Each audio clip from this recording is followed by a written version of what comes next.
Snow fell softly on the Hudson Valley, muffling the sound of a nation still learning how to breathe. The war was technically over, but peace had not yet arrived. Victory, Americans were discovering, was far more complicated than defeat. The British had been pushed back, treaties were being negotiated, and the world watched with cautious curiosity as a former collection of colonies tried to invent a government from nothing. Inside a modest room, warmed by a reluctant fire, a man unfolded a letter with slow, deliberate care. George Washington had read countless letters during the war, pleas for supplies, reports of desertion, news of death. But this one felt different the moment his eyes touched the ink. It carried a weight heavier than cannon fire. It was written not by an enemy, but by his own officers, men who had bled under his command, men who trusted him, men who were desperate. The letter spoke plainly, without poetry or flattery. The new nation, it warned, was drifting toward chaos. Congress was weak, states ignored central authority. Soldiers who had sacrificed everything were unpaid, forgotten, dismissed. Without strong leadership, the fragile republic would collapse, and foreign powers would exploit the weakness. Then came the sentence that froze Washington's breath. Perhaps, the letter suggested, the country would be better served by a single permanent leader, not a president, not an elected official, a king. The word was not used lightly. It was not hidden behind metaphor. It was there in meaning, unmistakable and dangerous. The officers did not demand a crown outright, but the implication was clear. They believed that only Washington, revered, disciplined, unchallenged, could hold the nation together, and they believed he should rule not temporarily, but for life. Washington folded the letter and stared into the fire. For a long moment, history balanced on silence.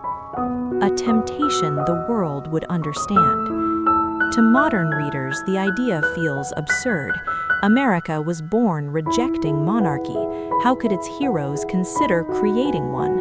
But in 1783, monarchy was not an outdated idea. It was the default system of the world. England had a king, France had a king, Spain, Prussia, Austria, all ruled by crowns. Republics were rare, unstable experiments. Ancient Rome had collapsed into empire. England's brief republican period under Cromwell had ended in failure. History suggested that republics did not last. The officers who wrote the letter were not villains, they were pragmatists.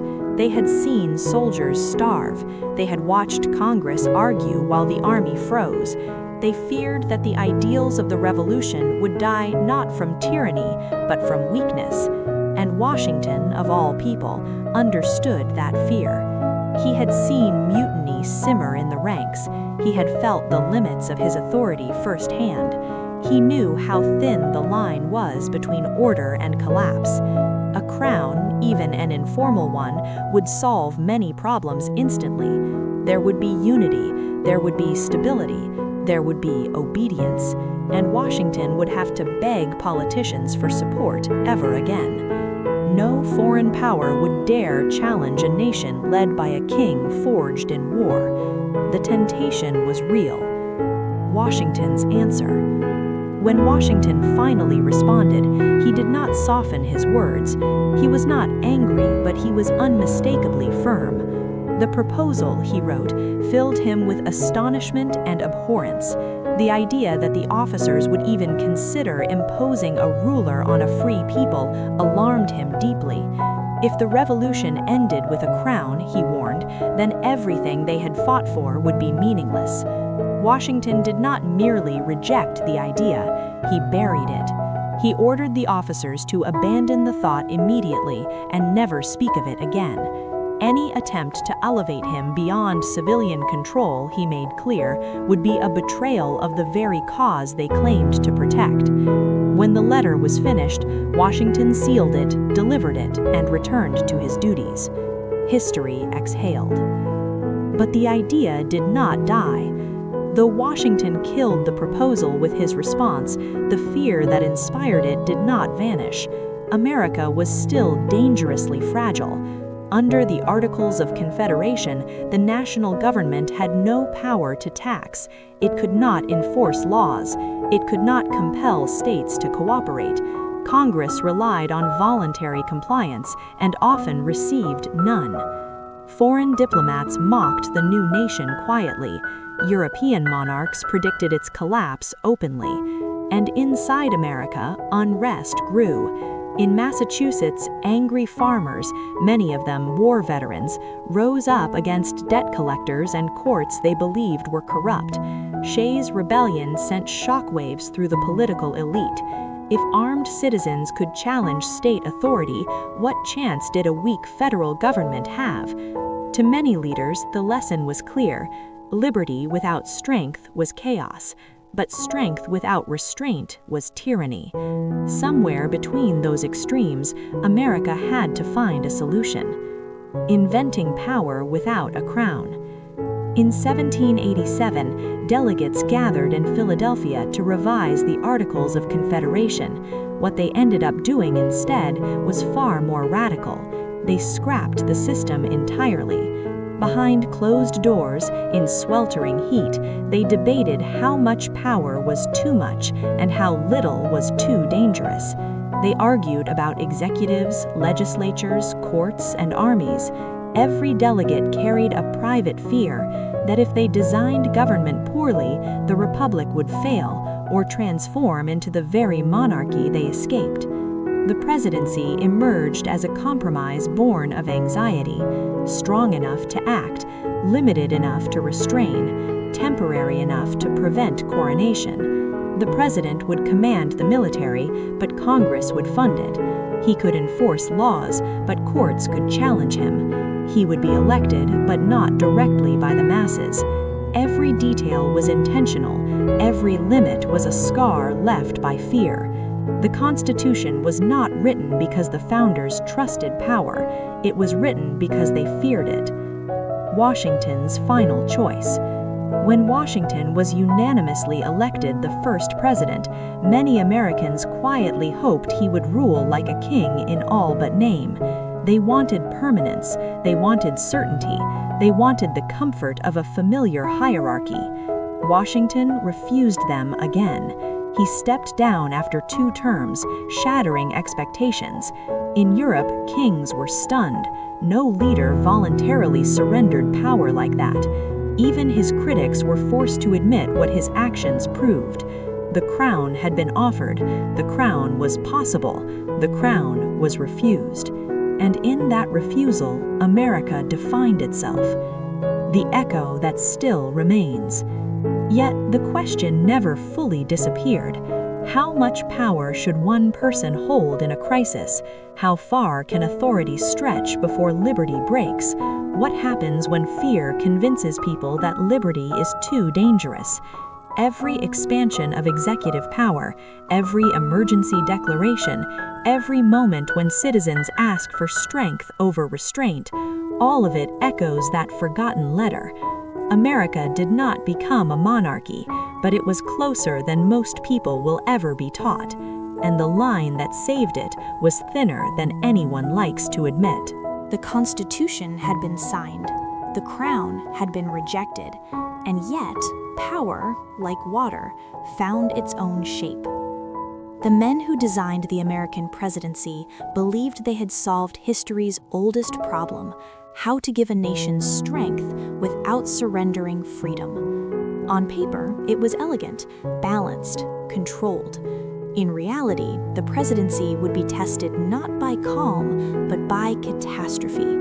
And catastrophe has a way of changing rules.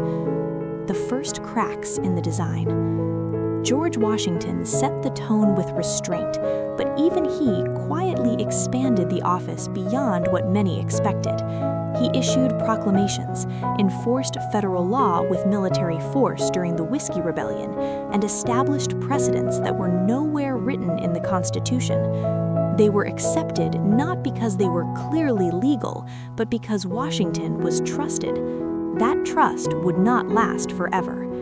John Adams, his successor, discovered how fragile public patience could be. When tensions with France escalated into the undeclared quasi-war, Adams signed the Alien and Sedition Acts, laws that allowed the government to deport foreigners and punish critics of the administration. Americans were stunned. A government born from rebellion was now jailing people for speech. Thomas Jefferson reversed many of those laws, but the damage was done. A truth had been revealed. In moments of fear, liberty could be negotiated. The Louisiana decision that changed everything. In 1803, President Thomas Jefferson faced a dilemma that exposed the limits of constitutional purity. France had offered to sell Louisiana, a territory that would double the size of the United States overnight. The opportunity was extraordinary. The danger of refusing it was immense. But there was a problem. The Constitution did not clearly give the president the power to buy foreign land. Jefferson knew this. He worried about it privately. He even considered proposing a constitutional amendment. Then he made a choice that would echo for centuries. He bought it anyway. The Louisiana Purchase violated Jefferson's strict interpretation of executive power, but it saved the nation from strategic vulnerability and set America on a path toward continental dominance. The lesson was subtle but permanent. When necessity demands action, presidents act first and justify later. War makes kings of men. No crisis reshaped presidential power more dramatically than the Civil War. When Lincoln took office, the nation fractured almost immediately. Southern states seceded, federal authority collapsed across half the country. The Constitution, written for peace, offered little guidance for survival. Lincoln suspended habeas corpus, allowing imprisonment without trial. He shut down newspapers. He used military force without congressional approval. Critics accused him of tyranny. Some openly called him a dictator. Lincoln did not deny the danger. He argued that extraordinary measures were required to save the Constitution itself, that breaking certain rules temporarily was the only way to preserve the system long term. If the nation died, the Constitution died with it. History would later praise Lincoln, but the precedent was unmistakable.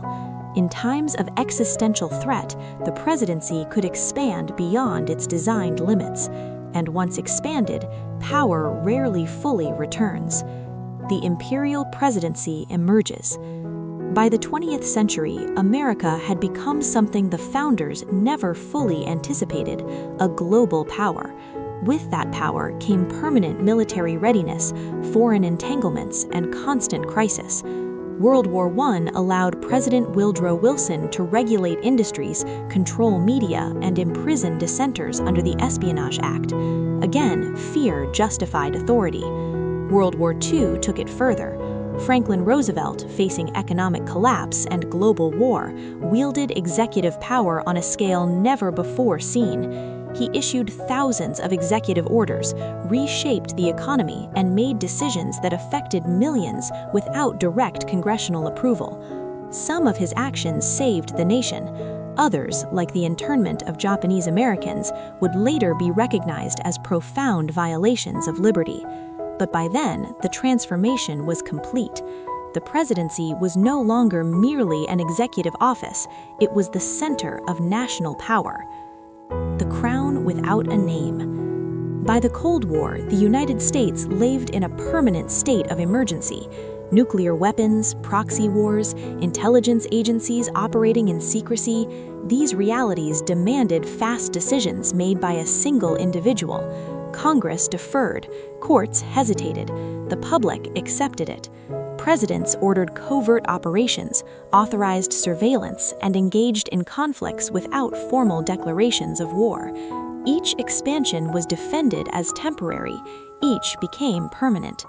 No crown was placed on any head, but the powers once reserved for kings, commanding armies across the world, shaping global order, ruling through decree, were now concentrated in the presidency, all without coronation. The forgotten warning. The officers who once suggested a king believed they were protecting the nation from chaos. Washington rejected them because he feared what power could become. Yet over centuries, crisis by crisis, decision by decision, the office he shaped grew closer to what he had refused, stronger, broader, and more centralized than anyone in 1787 would have imagined. Not through betrayal, through necessity, through fear, through survival. The question America has faced ever since is not whether it has kings, but how close it is willing to stand to the edge. By the dawn of the 21st century, the presidency no longer needed war declarations or public ceremonies to wield immense power. It needed something else: fear. Not the kind that marched in uniforms or crossed borders with flags, but the kind that moved invisibly through headlines, screens, and whispered warnings. Fear that could strike anywhere, anytime, without warning. And when fear became permanent, power became elastic. September morning. On a clear September morning in 2001, the rules changed. Within hours of the attacks, the president was no longer just an executive.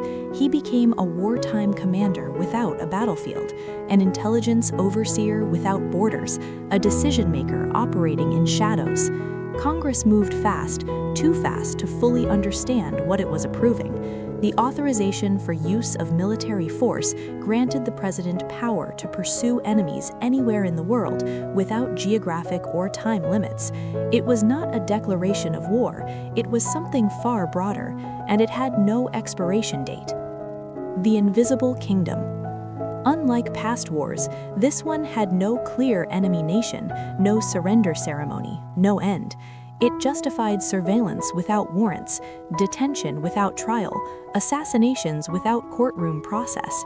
Technology amplified authority in ways kings of the past could never imagine. Satellites watched the globe, algorithms mapped behavior, digital trails replaced spies and informants.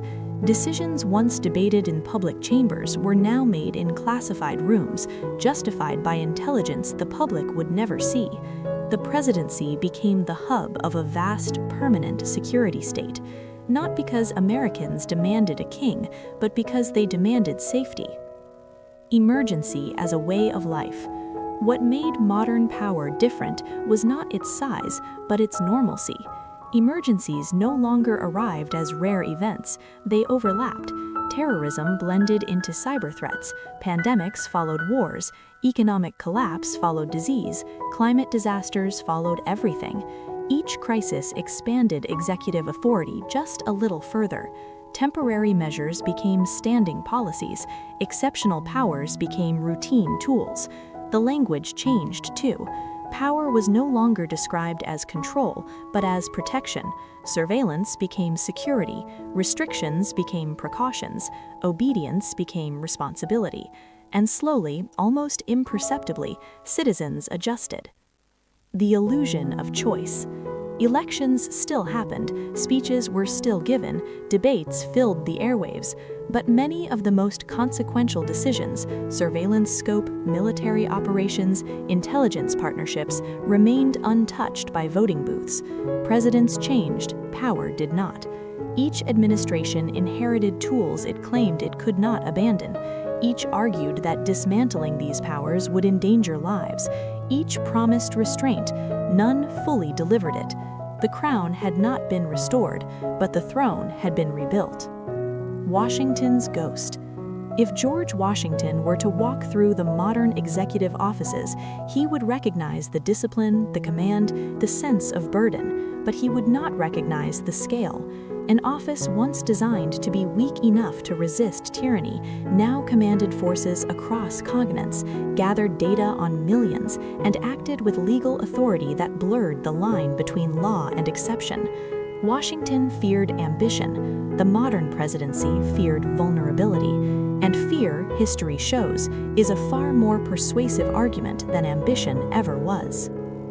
The question that refuses to die. The founders believed liberty could survive only if power was distrusted.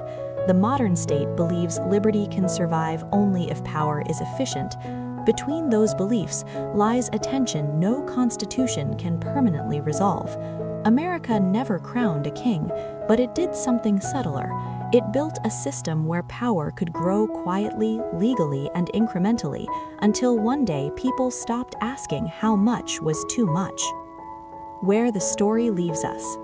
This is not a warning carved in stone, it is a question written in pencil. Can a republic remain free when emergency never ends? Can citizens guard liberty without sacrificing security? Can power be strong enough to protect and restrained enough to obey? The founders hoped the answer would always be yes. History has never rarely promised ends it would with a be. conclusion. It pauses, waiting to see what people will do next. America's story is no different. By design, the nation was never meant to be finished. The founders did not believe they could outsmart the future. They believed only that they could leave behind a framework strong enough to adapt and fragile enough to warn. The absence of a crown was never the victory. The vigilance against one was. The power that depends on consent. Unlike monarchies, American power does not flow from bloodlines or divine right. It flows from belief, from citizens who accept authority because they trust the system behind it. That trust is the real currency of the republic. When people believe institutions serve them, power feels legitimate. When they believe institutions serve themselves, power feels imposed. No army can fully protect a government that loses that belief. No surveillance system can replace it. The founders understood this instinctively. That is why they argued endlessly, disagreed violently, and compromised reluctantly. They knew unity imposed from above was brittle, but consent earned from below could endure. Correction is the American invention. What made the United States revolutionary was not independence alone. It was the idea that power could be corrected. Kings ruled until removed. Empires expanded until they collapsed. But the American system, at least in theory, allowed errors to be acknowledged and reversed without bloodshed. Amendments existed because mistakes were expected. Elections existed because leaders were assumed to be temporary. Courts existed because laws were assumed to be imperfect. This was not weakness, it was humility institutionalized. The choice every generation faces. Every generation inherits the same dilemma, wrapped in new language: security or liberty, efficiency or accountability, strength or restraint. The temptation is always the same, to believe that this time is different, that this crisis is too dangerous for old limits, that this leader can be trusted with just a little more power. History does not deny that crises are real. It simply warns that emergency has a habit of outliving its cause. No king, but a test. America does not need a king to lose its character. It only needs citizens willing to stop asking questions. The revolution was not a rejection of one ruler, it was a rejection of the idea that power should ever stop being challenged. Washington understood that better than anyone. His greatest act was not winning the war, it was walking away from authority when he could have kept it. That example was never meant to be admired quietly, it was meant to be repeated. The story is not over. The United States still holds the same tools it always has: speech that unsettles power, law that restrains it, participation that legitimizes it. These are not guarantees, they are responsibilities. A republic survives not because it is strong, but because enough people choose to protect it when strength tempts it to forget itself. America almost had a king. Instead, it chose something far more difficult, a future that must be defended again and again.